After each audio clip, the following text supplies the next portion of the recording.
Hi, today's guest is Collette Easton. Collette is the CEO of Yard Digital, a digital marketing agency based out of the UK.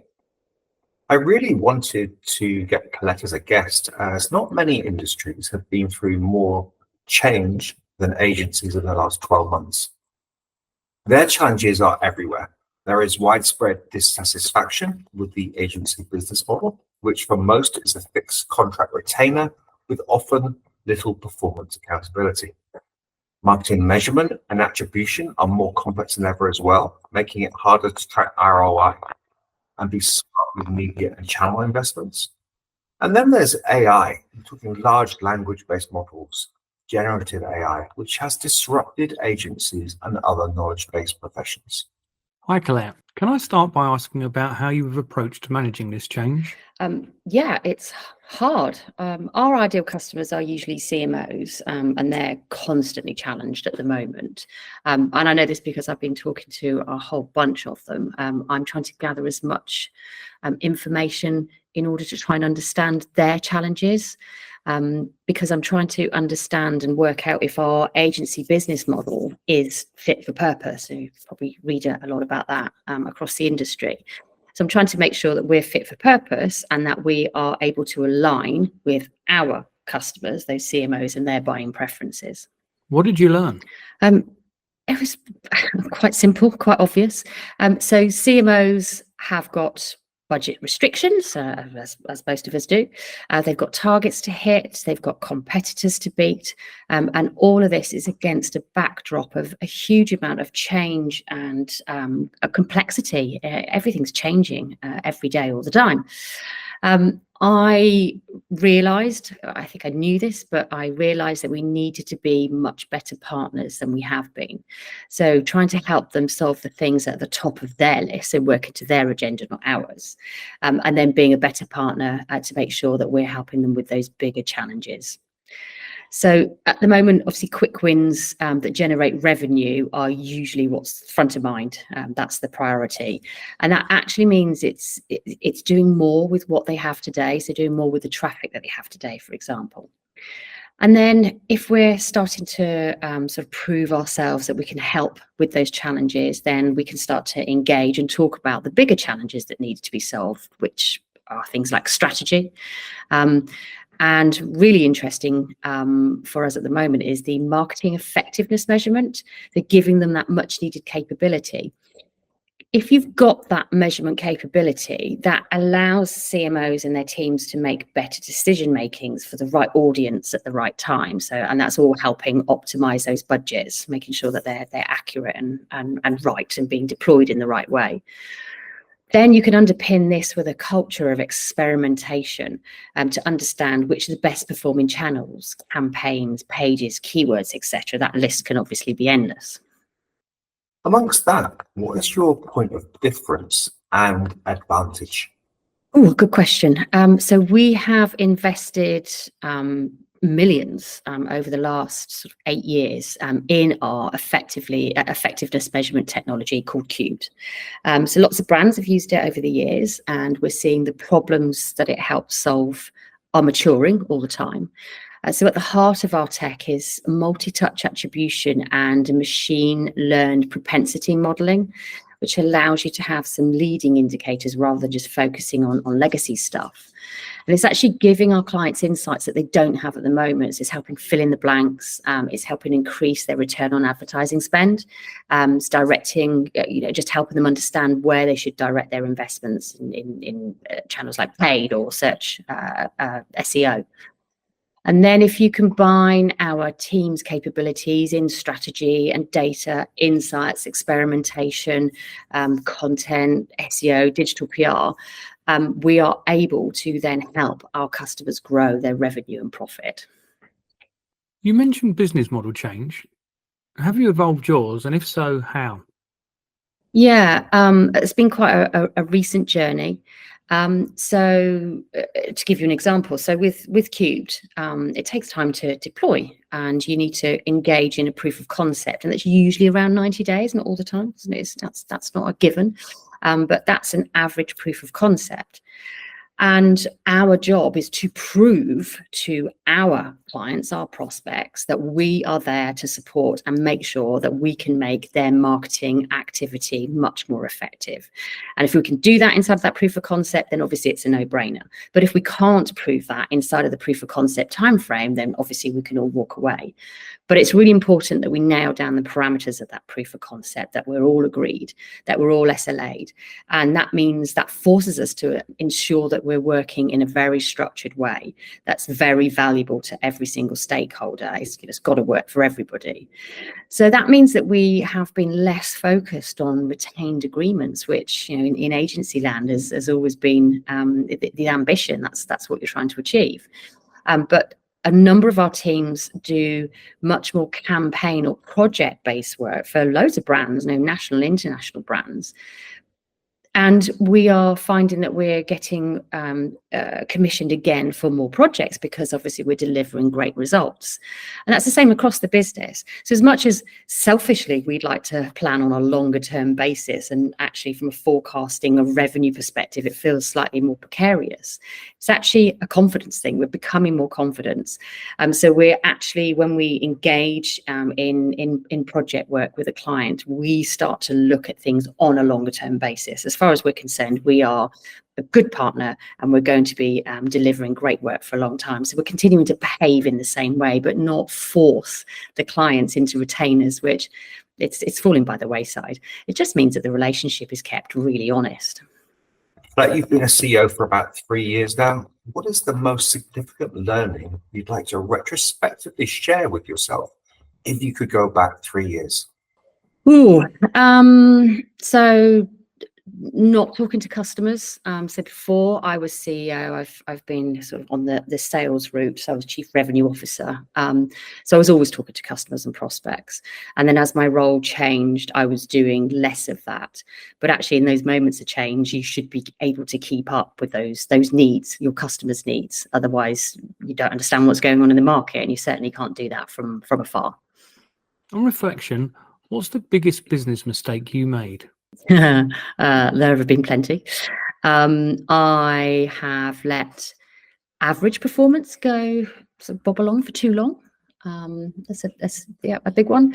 I have not delegated enough in the past.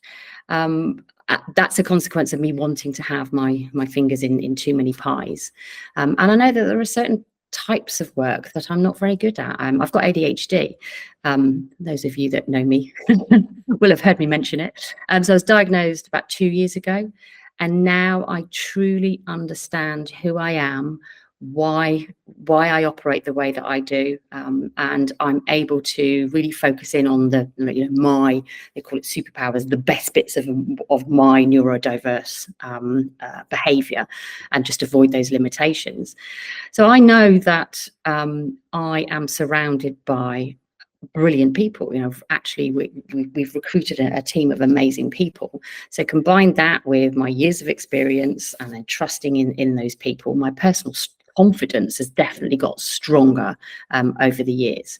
And then that confidence plays out across the organization, and then it plays out with your clients and your prospects. And that makes a huge difference. And I've been specifically and deliberately working on this, and I recommend everybody does. I think as Brits, we confuse self-confidence or inner confidence with arrogance. And that's just not true. It's about understanding who you are. And obviously that comes, you know, along with age as well. It was easy for me to forget my nature.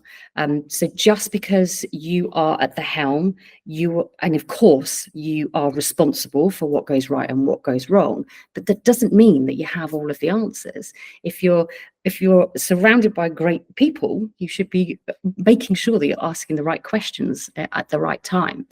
But I know that some of the mistakes that I've made, I have allowed my own biases. I've been in the search space for 20 odd years. I have kind of isolated myself in kind of challenging myself, and I've not given the team the opportunity to challenge me properly, which is actually really against my personality type. So I've kind of landed at the incorrect conclusions, which is crazy, really, but recognize that and have been moving on. Building on that a little further, what do you see as your biggest challenge in the next few years? It's the things that our team are helping with.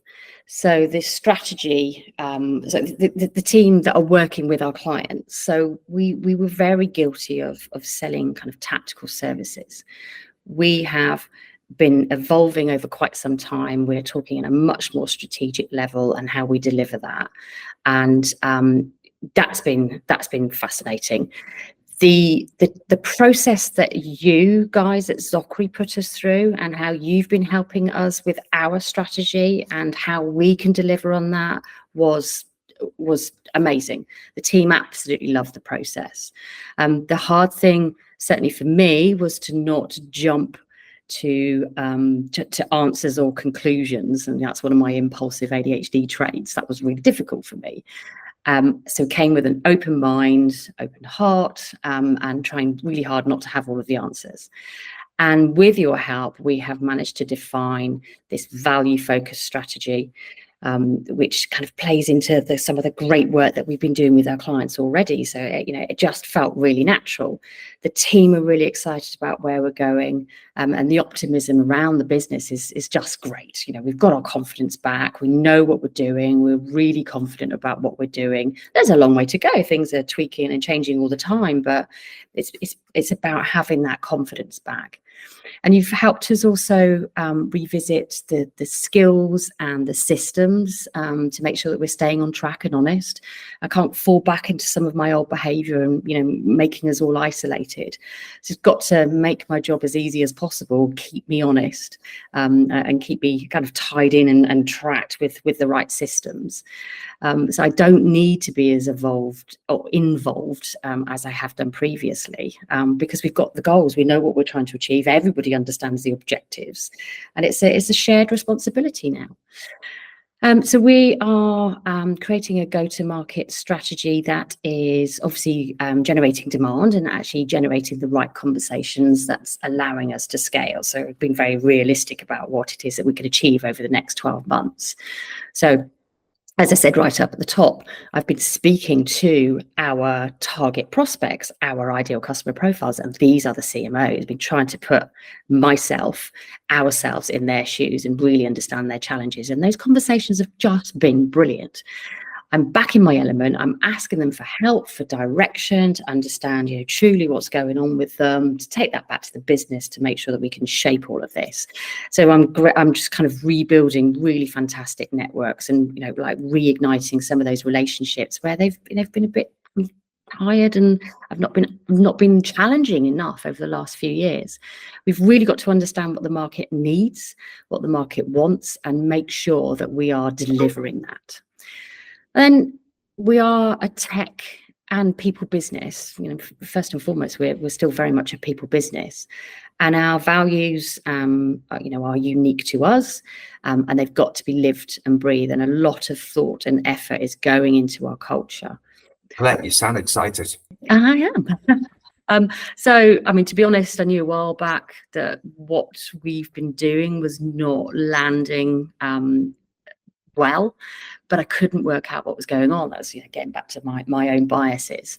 And by going through the process, trusting in the Zockery process, trusting in ourselves, rebuilding our confidence, genuinely really excited about the future. And then there's conversations with the market, with those amazing bunch of CMOs.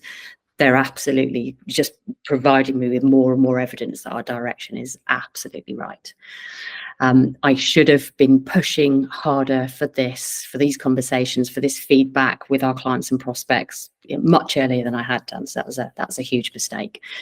But when you work with lovely, smart people that are always trying to do the best for the client, and you think that some of the stuff that's been going on in the business is temporary and it's market-led and it's not necessarily what you're doing. And actually, some of it was. There's a whole sort of mess of stuff that had happened, that had gone on out there. However, we had some great relationships. We kept calm. We kept delivering great work. And the good news is the new model has got traction. So yeah, our confidence is back, which is probably the most essential component to making sure that clients are confident that we are going to deliver on what it is that they need. Thanks, Collette. Thank you. Thanks so much for inviting me on. It was really good to catch up. Thank you.